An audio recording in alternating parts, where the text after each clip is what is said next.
창세기 32장 24절부터 28절 본문을 통해 이 내려놓는 기도라는 제목으로 하나님의 말씀을 증거하겠습니다. 어느 날 저희 둘째 아들이 저한테 이 의자에 가지고 와서 자기 앞에 앉아보라고 했습니다. 그래서 소파 앞에 자기 앉아 있고 제가 의자를 가지고 그쪽에 갔습니다. 그랬더니 이 자기 다리를 벌리고 제 무릎을 그 사이에 놓고 이 무릎 씨름을 하자는 겁니다. 이 녀석이 좀 컸다고 아빠를 무시하는구나. 그런데 아무리 힘을 써도 그 아이의 다리를 이렇게 벌릴 수가 없었어요. 그래? 그럼 나도 네 다리를 꽉 잡고 있을 수 있다. 반대로 제가 무릎을 벌리고 이 둘째 아들이 무릎 그 안에 집어넣고 꽉 조였습니다. 근데 하나 둘 셋 하더니 다리가 찢어지는 듯한 고통과 함께 제 다리가 이렇게 벌어졌습니다. 이 제 체형을 보시면 이 좀 이렇게 가느다란 편인데 특히 다리가 가느다랗습니다. 그래서 남자로서는 조금 이렇게 좀 그런 면이 있죠. 근데 미국에 와서 보니까 미국 분들이 상체는 건장한데 이 다리는 좀 가는 편인 것 같아요. 그나마 조금 그런데 제 첫째 아들은 저를 닮아서 다리가 가늘고 긴데 둘째 아들은 좀 외가 쪽을 닮은 것 같아요. 그래서 이게 중간 정도지만 아주 단단합니다. 대단하게 단단한데 그런 기질이 있어서 그런지 체형이 그래서 그런지 둘째는 앉으려고 합니다. 자기 손에 한번 들어오면 잘 안 주려고 합니다. 특히 먹을 것 가지고는 그런 경향이 심합니다. 그런데 오늘 성경에 보면 야곱이라는 사람의 인생이 그런 것을 볼 수 있습니다. 야곱은 히브리어로 야코브에 있는데 야코브는 발뒤꿈치를 잡다 이런 의미입니다. 조금 확장시키면 씨름한다. 다른 사람 붙잡고 이기려고 한다 이런 의미입니다. 근데 이 야곱이 오늘 야복 강에 옵니다. 야코브가 야보크 강에 온 겁니다. 그리고 씨름을 하는데 이 씨름이라는 단어는 히브리어로 아바크라고 하는 단어입니다. 이 한글로 보면 비읍 키읔이 자음이 계속 반복되면서 이 야곱이 이제까지 씨름하는 인생이었다. 남들을 이겨먹으려고 하는 인생이었다. 그런데 이제 그의 형 에서를 맞닥뜨리면서 그 형을 속여서 장자권도 가져가고 아버지 속여서 축복권도 가져갔는데 이제 내가 20년 만에 돌아오는데 형 만나면 죽을 수도 있다. 그래서 마지막 결사 각오를 가지고 이 야코브라고 하는 사람이 야보크라는 강에서 아바크 씨름을 한다라고 성경이 기록을 하고 있습니다. 그 구절을 한번 볼까요? 창세기 오늘 본문 32장 24절 말씀 우리 함께 읽겠습니다. 야곱은 홀로 남았더니 어떤 사람이 날이 새도록 야곱과 씨름하다가 이제 가족들은 먼저 강을 건너 보내고 야곱은 혼자 남았습니다. 인생은 참 나그네 길을 갔습니다. 가을이 되니 이 남자의 계절이라 그런지 남성분들 왠지 마음 한구석이 텅 비어있는 것 같은 느낌이 있지 않습니까? 가장으로서의 책임감, 또 가족을 살려야 한다는 그런 부담감, 형을 피해야 한다는 그런 어떤 두려움 속에서 야곱은 홀로 남았습니다. 그런데 어떤 사람이 나타나서 자기도 알지 못하는 사이에 씨름을 하게 되는데 그 씨름이 이 밤중부터 그 다음날 날 셀 때까지 엎치락 뒤치락하며 이어졌던 것입니다. 이 야곱이 씨름한 사람이 누구였을까요?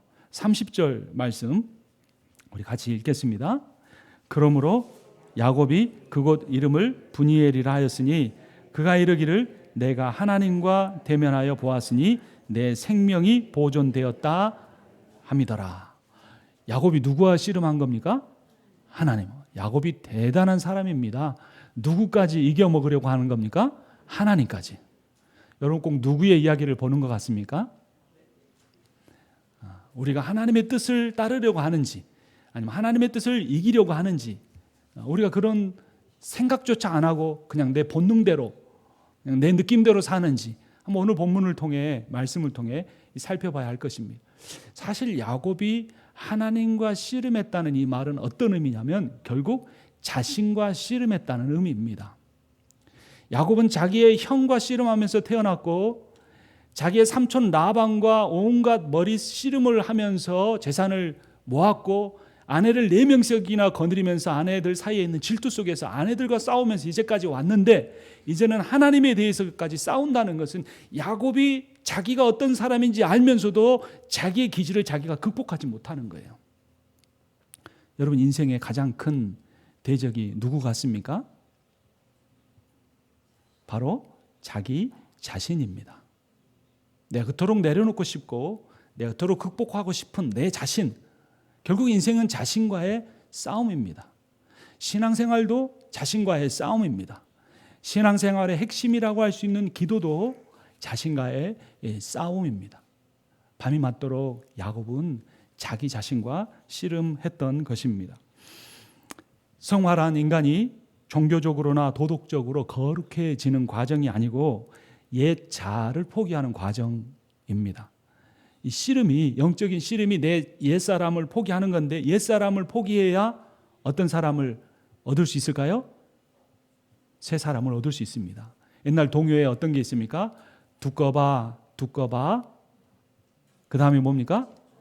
헌집 줄게 새집 다오. 손 모래에 묻어놓고 툭툭 치면서 새집을 달라고 하니 양심이 없는 것 같죠. 근데 이 사람은 양심이 있는 사람입니다. 새집 받기 위해서 무슨 집 주려고 합니까? 헌집 주려고. 내가 헌집 줄게 새집 다오 이래야지, 헌집도 내가 킵하고 새집 하나 더 주라, 이런 비양심적인 사람은 아닌 것이죠. 그런데 우리가 새 사람을 받으려고 하면, 성령 충만하려고 하면 어떤 사람을 버려야 돼요? 옛 안 주고 싶으신 거예요. 대답을 안 하신 거 보니까.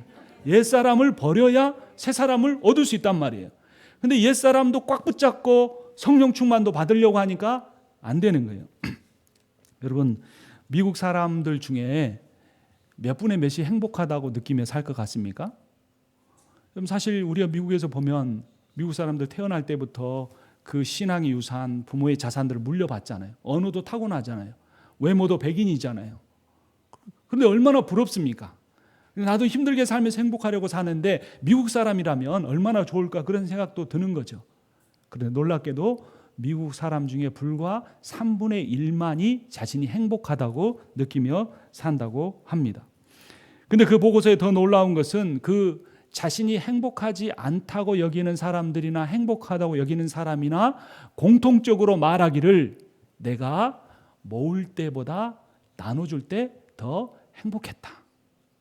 내가 반드시 그걸 꼭 성취하리라 이를 악물고 살 때보다, 그래 내가 최선을 다하지만 되면 좋고 안 돼도 괜찮아, 이렇게 마음을 내려놓고 살 때 행복했다, 이렇게 말합니다. 여러분, 행복해지고 싶으십니까? 행복해지고 싶으시면 어떻게 해야 됩니까? 모으기만 할 것이 아니라 어떻게 해야 돼요? 나눠줘야 돼요.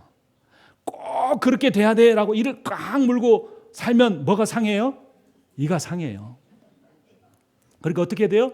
힘을 풀고 입꼬리를 이렇게 올리면서, 제가 제일 안 되는 거예요. 입꼬리 이렇게 웃으면서, 이렇게 웃으면서, 그렇게 돼도 좋지만 안 돼도 괜찮아, 하나님이 내 인생을 다 주관해 가셔, 이렇게 마음을 내려놓고 사는 자세가 필요하다는 거예요. 어떤 분이 목사님이신데 발목을 다쳐서 이 병원에 누워 있어야 됐어요. 근데 그분이 이런 놀라운 고백을 했습니다. 이 놀라운 건 대단한 고백을 해서 그런 게 아니고 너무나 다 할 수 있는 내용을 고백했기 때문입니다. 이분이 뭐라고 그랬냐면, 내 발로 가고 싶은 것을 갈 수 있는 것이 기적이다, 이렇게 말씀했어요. 여러분, 그게 기적입니까? 아닙니까? 에이, 내가 원하면 다 갈 수 있는데 목사님 뭐가 그게 기적이에요? 그렇게 말씀하신 분은 하나님이 다리를 어떻게 해주시겠어요? 잠깐 기적을 체험하게 해주실 수도 있어요. 그러면 그분은 얼마나 병원에서 나가고 싶겠어요? 그럼 그때서야 이제 그 다음에 좀 고생하고 병원을 나가면 뭐 체험했다고 말하겠어요? 기적을 체험했다. 그래서 이 목사님이 뭐라고 말씀하셨냐면, 물 위를 걷는 것만이 기적이 아니고 땅 위를 걷는 것도 기적이다, 이렇게 고백을 했어요. 우리가 땅 위를 걷고 사는 것이 기적이에요. 50평생을 살면서 내가 크게 아프지 않고 살아온 것이 기적이에요. 삼시세끼를 다 먹고 챙기고 가족과 함께 같이 일하고 같이 잠들 수 있는 것이 기적이에요. 이런 고백을 진심으로 할 수 있는 사람은 어떤 사람이냐면, 내려놓는 기도를 하는 사람이에요. 내려놓지 못하고 사는 사람은 진심으로 이러한 말에 대해서 아멘을 할 수 없습니다. 여러분, 이 세상을 떠나는 사람들이 가장 후회하는 것, 통계를 내봤습니다. 3가지예요. 어떤 거였을까요? 조금만 더 모았으면 100만 불 됐을 텐데 이런 거 후회하면서 죽는 사람은 단 한 명도 없습니다. 조금만 더 노력했으면 내가 집 한 채 더 살 수 있었는데 이런 거 후회하는 사람은 없습니다. 그거 다 필요 없는 것이었다라고 말하면서 세 가지를 고백하는데 한번 따라서 합니다. 더 많이 웃을 걸. 또 합니다. 더 많이 베풀 걸. 마지막 세 번째. 더 많이 사랑할 걸. 이것을 좀 더 길게 표현하면 뭐냐면 더 많이 사랑한다고 고백할 걸. 내가 왜 그 말을 안 하고 살았을까? 왜 그 말을 듣기 원하는지 그 사람이 알고 있는데도 내 마음을 꽉 닫고 그렇게 살았을까라고 후회하면서 산다고 합니다. 그런데 죽기 일보 직전에 아무리 그 세 가지를 반복하려고 한들 얼마나 할 수 있는 것일까요? 그렇게 살려고 해도 우리 눈에 좋은 일이 더 많이 보입니까? 안 좋은 일이 더 많이 보입니까? 안 좋은 일이 더 많이 보여요. 사랑스러운 사람이 더 많이 보입니까? 미운 사람이 더 많이 보입니까? 여러분, 그래서 기도할 때 어떻게 하고 기도합니까? 눈 감고 기도합니다. 눈을 감아야 돼요. 내 눈에 이 보이는 것이 사실이 아닌데, 믿음은 뭐의 실상이라고 그랬습니까? 바라는 것들이 실상이다. 근데 이 세상에는 다 이 비신앙적인 것만 있는데 눈 부릅뜨고 살아도 그것만 보이는 거예요. 눈을 감아야 내가 정말로 내 영혼이 바라는 것이 무언가가 보이기 시작하는 거예요. 근데 정말로 내 마음이 원하는 건 더 웃고 싶고, 내가 정말 원하는 건 더 베풀고 싶고, 내가 정말 원하는 건 더 사랑한다고 말하고 싶은 것인데 눈을 안 감으니까 안 좋은 것만 보여서 이 마음이 불편하게 힘들게 살다가 죽을 때가 되어서야 후회를 한다는 겁니다. 만약에 아담과 하와가 그 선악과 앞에 섰을 때 뱀이 유혹할 때 너 이거 먹으면 하나님 될 수 있어, 하나님처럼 될 수 있어 라고 할 때 단 10초만 눈을 딱 감고 있었더라면 아마 그 다시 눈을 떴을 때 선악을 알게 하는 나무 열매가 보암직도 하고 먹음직스럽기도 하고 지혜롭게 할 만큼 탐스럽게 보이지 않았을 거예요. 하나님의 말씀이 눈을 감을 때 생각나고 그 말씀에 의해서 나는 이미 충분해, 하나님 나를 사랑하셔, 하나님이 온 우주 만물을 나에게 맡겨주셨어, 내가 하나님 바라보며 살 때 내가 진정한 왕이야, 이러면 살았을 텐데 그 잠깐의 눈을 감지 못했기 때문에, 기도하지 않았기 때문에 이 인류가 비극적 역사를 맞이하게 된 것입니다. 여러분, 돈이 중요할까요? 밥이 중요할까요? 밥이 중요하죠? 만약에 돈이 더 중요하다고 말씀하시는 분 있으면 하나님이 돈을 수백만 불을 주시고 밥을 한 40일 못 드시게 하실지도 몰라요. 돈 버는 것도 결국 뭡니까? 밥 먹으려고 하는 거죠. 자, 돈이 중요합니까? 밥이 중요합니까? 밥이 중요하죠. 여러분, 밥이 중요합니까? 물이 중요합니까? 물이 중요해요. 밥은 40일 안 먹어도 되지만 물은 일주일 안 먹으면 약한 사람은 죽습니다. 여러분, 물이 중요합니까? 공기가 중요합니까? 물은 일주일 안 마셔도 살 수 있는데 공기는 몇 분 안 마시면 대단한 분은 한 5분도 참으실지 몰라요. 어떤 분은 1분만 지나도 얼굴이 빨개지고 견디기 힘들 거예요. 공기가 중요해요. 그런데 세상 사람들은 공기를 중요하다고 생각하고 살아갑니까? 돈이 중요하다고 생각하면 살아갑니까? 돈이 중요하다고 생각. 흔한 것일수록 더 귀한 것인데, 흔한 것을 하나님 우리에게 꼭 필요하기 때문에 다 주셨는데 그것을 누리고 감사하지 못하며 사는 거예요. 여러분, 그래서 기도는 뭐냐면, 따라서 합니다. 기도는 호흡이다. 호흡 안 하면 살 수 있습니까? 없지요. 그런데 기도 안 하면서는 살 수 있다고 믿어요. 그래서 대단한 믿음입니다. 숨 안 쉬면 죽는 거예요. 그게 창조 세계의 원리예요. 기도 안 하면 그의 영이 어떻게 됩니까? 죽습니다. 이것이 영적인 원리예요.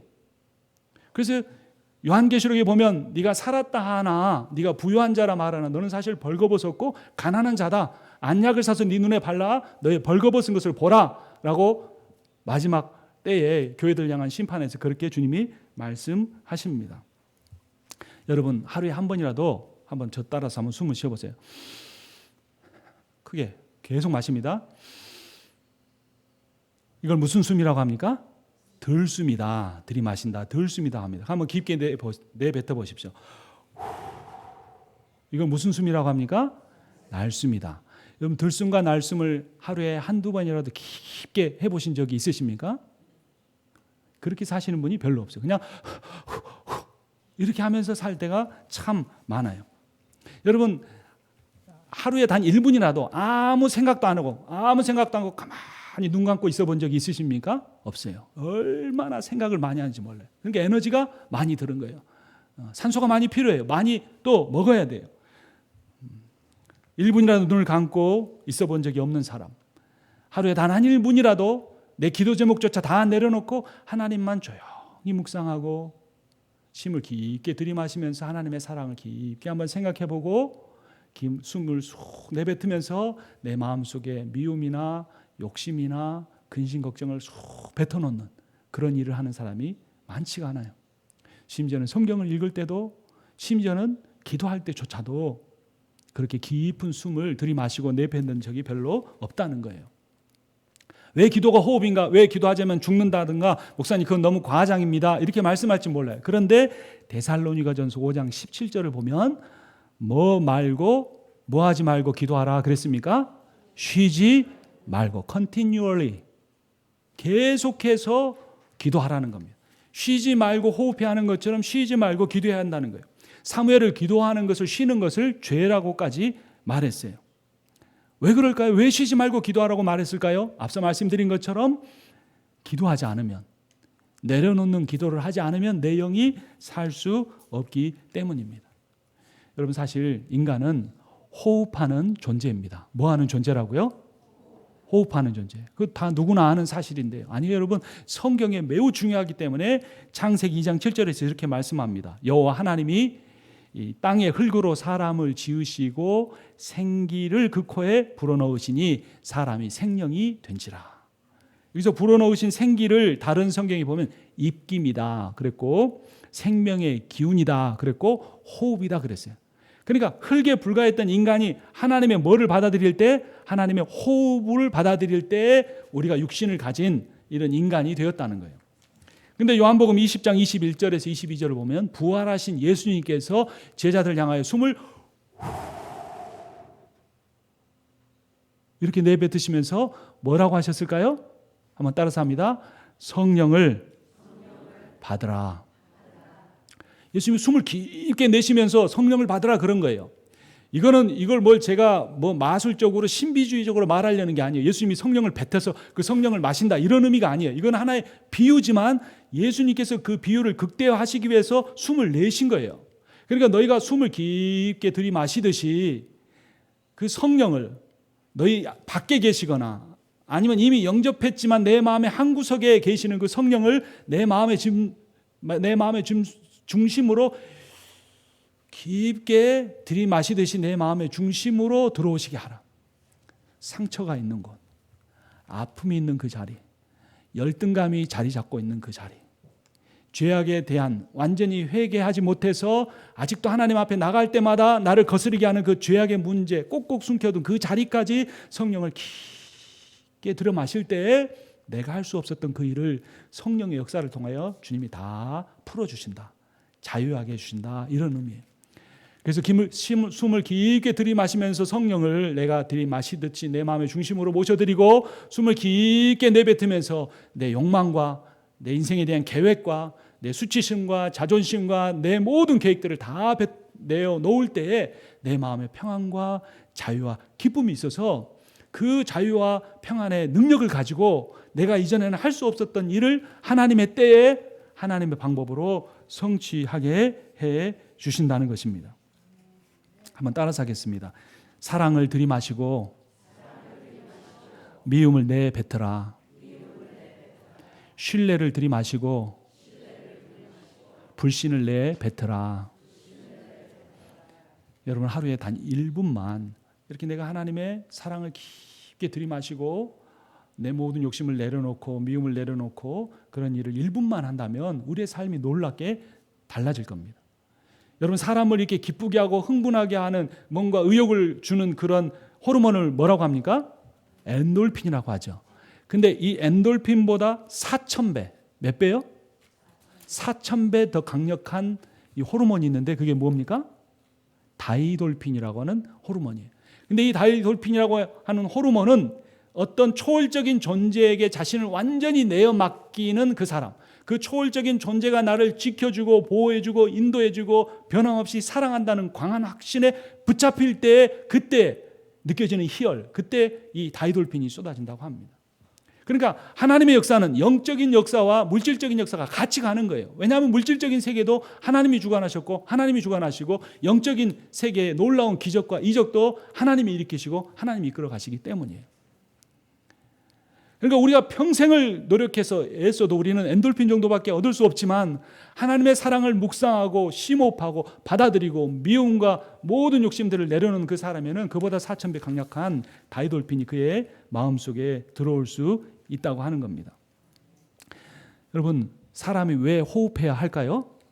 공기 중에 뭐가 있기 때문입니까? 산소가 있죠. 왜 산소가 몸속에 필요한지 아십니까? 사람의 몸속에 미토콘드리아가 있는데 이 미토콘드리아가 산소를 받아들일 때 미토콘드리아 안에서 에너지가 나오고 열이 나옵니다. 그래서 음식을 먹으면 몸이 따뜻해지고 움직일 수 있는 에너지가 생기는 거예요. 근데 문제는 뭐냐면 이 미토콘드리아하고 산소가 결합됐을 때 다 에너지로 만들어지는데 그중에 2%가 활성산소가 됩니다. 이 활성산소는 좋은 걸까요? 나쁜 걸까요? 나쁜 거예요. 이게 암을 일으키고 종양을 만들어내고 관절염도 만들어내고 우리의 그 유전자 정보를 왜곡시켜서 이런 어떤 여러 가지 질병을 만들어냅니다. 그래서 이런 서구 과학이 발전하기 전에도 옛 우리 조상들이 뭐라 그러냐면 사람은 자기에게 주어진 숨을 다 쉬고 산다 이렇게 말했어요. 예를 들면 100만 번 사람이 호흡을 한다면 빨리 호흡하는 사람은 일찍 죽겠습니까? 늦게 죽겠습니까? 빨리 죽는 거예요. 그래서 과학 연구에 따르면 이 쥐가 평균 수명이 3년인데 그 쥐가 3년 동안 소모하는 산소의 양이 평균 수명이 60년인 코끼리가 평생 소모하는 산소의 양과 같다는 겁니다. 거의 일치한다는 거예요. 쥐는 조그맣지만 계속 숨을 빨리 쉬면서 그가에게 주어진 그 활성산소가 다 차면 죽는데 코끼리는 크지만 천천히 호흡해서 활성산소가 조금씩 생겨서 60년이나 그 거대한 몸집을 유지하고 산다는 것이 과학자가 발견하는 내용입니다. 여러분, 야곱이 야복강에서 하나님과 씨름할 때 그의 호흡이 어땠을까요? 얼마나 가빴을까요? 그의 형이 그 사냥터에서 사냥의 그 짐승들을 잡아왔을 때 배고픈 줄 알고 팥죽 한 그릇 끓여서 그 순진한 형에게 장자권하고 바꾸자 그럴 때 그 야곱의 호흡이 얼마나 거칠었을까요? 20년 동안이나 자기보다 훨씬 더 그 교묘하게 사람들을 속이고 사람들을 착취하는 그 라반과 싸우며 살아갈 때 그 야곱의 숨이 얼마나 가빴을까요? 여러분은 지난 한 주 동안 살아가면서 어떻게 심호흡하면서 살았습니까? 우리가 기도를 하든 말씀을 읽든 우리의 일상을 살아가든 우리가 우리의 내면 세계와 영적인 세계를 깊이 살펴보면서 하나님께 맡기는 사람만이 거친 숨을 몰아 쉬지 않고 그 마음의 평안을 유지하며 깊게 호흡하면서 우리의 인생을 살아갈 수가 있는 것입니다.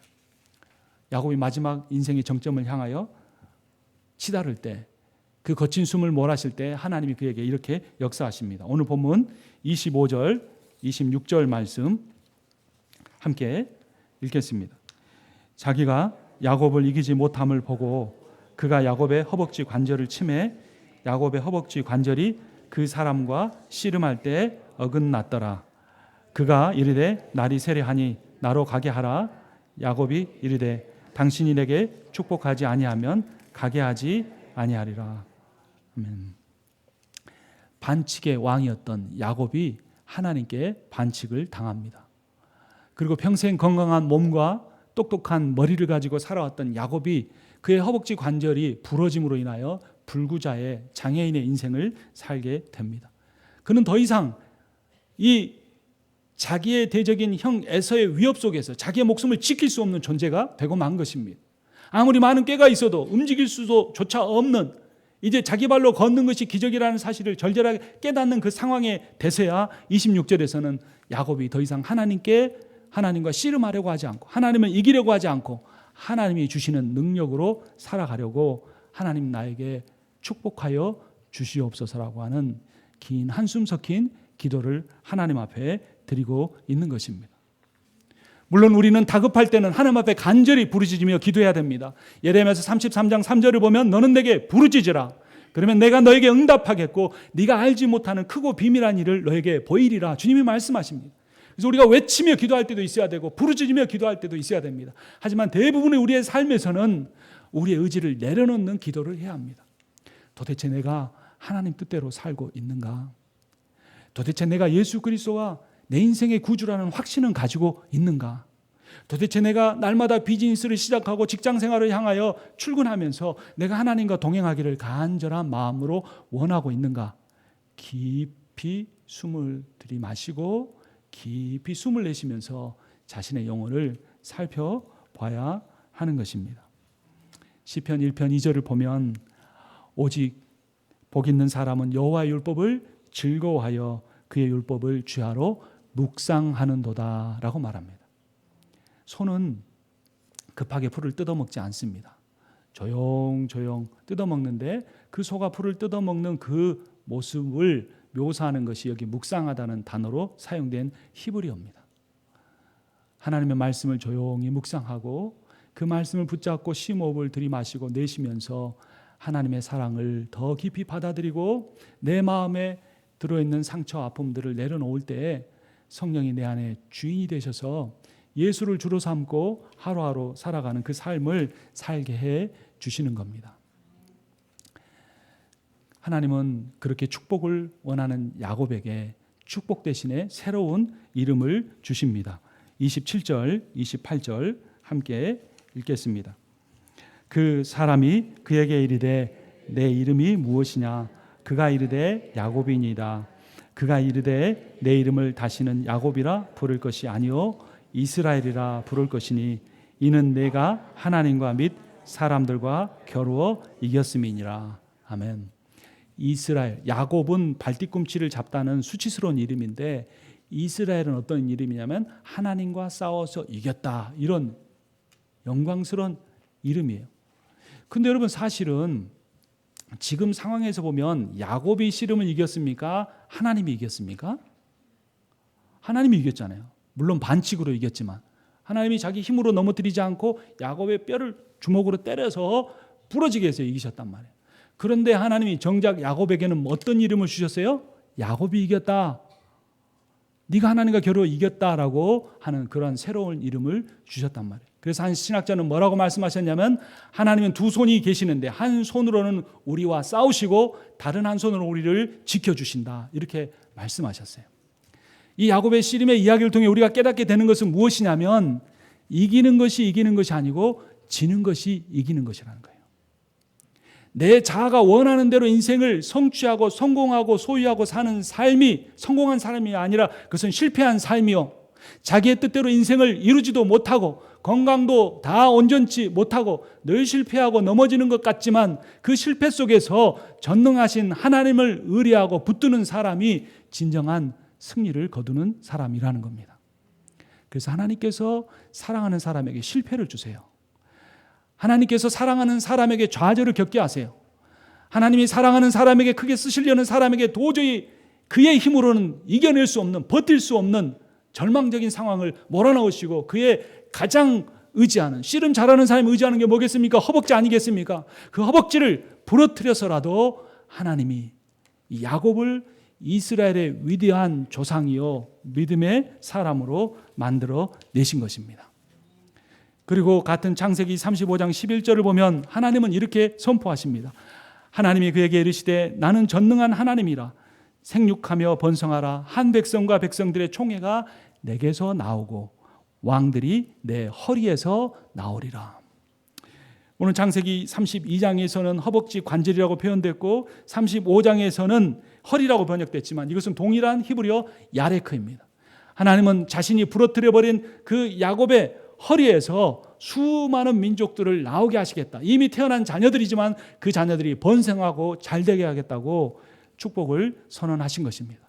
그리고 이 하나님의 말씀은 출애굽기 1장 7절을 보면 이스라엘 백성이 생육하고 불어나 번성하고 매우 강하여 온 땅에 가득하게 되었다라는 말씀으로 성취됨을 가르쳐 주십니다. 로마서 6장 8절은 이렇게 고백합니다. 우리 한번 따라서 하겠습니다. 만일 우리가 그리스도와 함께 죽었으면 또한 그와 함께 살 줄을 믿노니. 아멘. 어떤 사람이 그리스도와 함께 삽니까? 그리스도와 함께 죽는 사람입니다. 그래서 그리스도 안에 있는 사람에게는 절대 실패가 없습니다. 왜냐하면 실패가 성공이기 때문입니다. 질병 속에서 전능하신 하나님을 온전하게 만나는 것이 가장 큰 축복입니다. 기도는 인간의 근심과 걱정을 내려놓고 하나님의 약속과 사랑을 붙드는 시간입니다. 기도란 창조주 하나님을 만나는 숭고한 겸손한 대화의 시간입니다. 기도란 인간이 하나님을 조종해 움직여가는 시간이 아니고 기도란 인간이 하나님 앞에 복종하고 순종하는 시간입니다. 여러분, 이번 한 주를 지내면서 한번 심호흡을 깊게 하면서 하루를 시작해 보지 않으시겠습니까? 그 숨을 들이마시면서 아직 주님을 알지 못하는 사람이라 매주의 설교가 내 마음속에 전혀 들어오지 않고 그것이 튕겨져 나가는 상태에 있다면, 주님, 나도 영적인 체험을 해서라도 내가 주님 말씀이 내 안에 받아들여지는 경험을 하게 해 주십시오라고 하루에 한 번쯤 여러분 심호흡을 깊게 해보지 않으시겠습니까? 내가 이미 예수 그리스도를 영접하고 성령이 내 안에 있는 것을 믿지만 단 한 번도 그 주님을 내 마음의 중심에 모셔드리지 않고 그 주님을 종처럼 부리려고 하고 내 뜻대로 살아온 삶이라면 깊은 심호흡을 통해 그 주님을 내 마음의 중심으로 모셔드려보지 않으시겠습니까? 그리하는 시도만 할 때라도 하나님이 우리 안에 깊이 들어오시고 그분이 태초부터 여러분들을 향한 그 놀라운 사랑을, 그 은혜를 실제로 인격적으로 체험하게 하실 겁니다. 그 놀라운 하나님의 그 사랑을 내려놓는 기도를 통해 받아들이고 옛사람을 버리고 새사람을 받는, 세상의 염려와 걱정, 근심을 다 내뱉어 버리고 하나님이 주시는 평안과 기쁨과 능력을, 사랑을 받아 누리시는 여러분과 제가 되기를 주님의 이름으로 축원합니다. 우리 함께 찬양하겠는데요. 거기 바탕화면에 보시면 찬양이 있습니다. 오늘 찬양할 내용은 찬송가입니다. 이 찬송가의 내용은 너 예수께 조용히 나와라고 하는 찬송가입니다. 너 예수께 조용히 나가 내 모든 짐 내려놓고 주 십자가 사랑을 믿어 죄의 사함을 너 받으라. 시작해 주십시오. 주 예수께 조용히 나가 내 마음을 쏟아놓으라. 늘은 미리 보시는 주님 큰 은혜를 베푸시리. 주님 앞에 조용히 나가 숨을 크게 들이마시고 크게 내뱉으시며 모든 짐 내려놓고 죄사함의 은혜를 받으시고 하나님 베푸시는 큰 은혜 체험하시기 바랍니다. 너 예수께 조용히 나가 내 모든 짐 내려놓고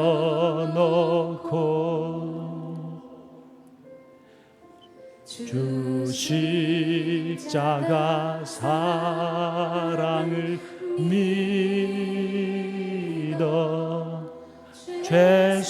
죄사함을 너 받으라. 주 예수께 조용히 나가 내 마음을 쏟아놓으라.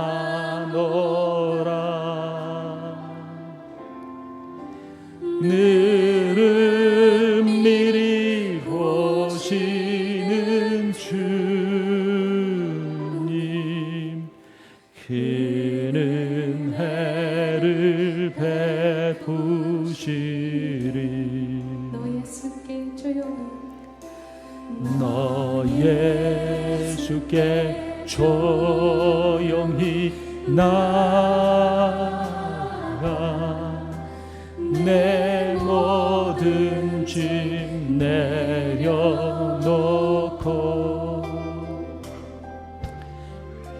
주 십자가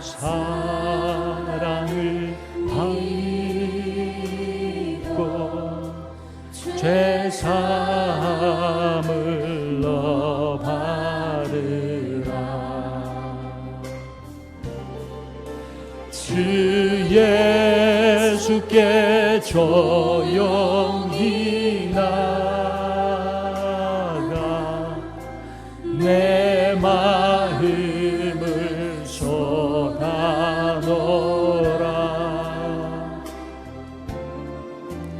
늘 미리 보시는 주님, 큰 은혜를 베푸시리. 2절 고백합니다. 주 예수의 은혜를 입어 내 슬픔이 없어지리.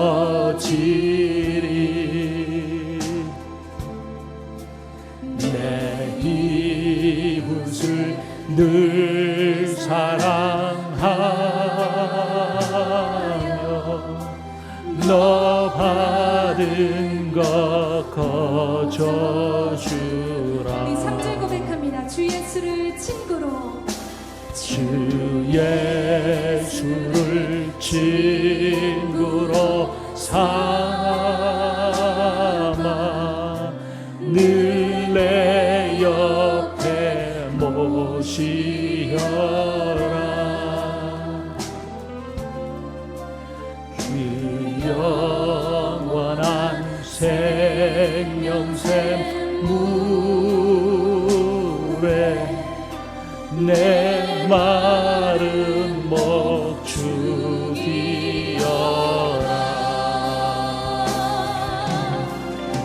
주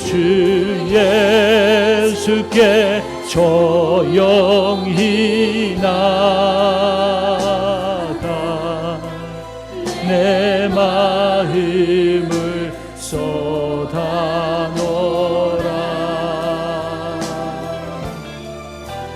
늘 은밀히 보시는 주님,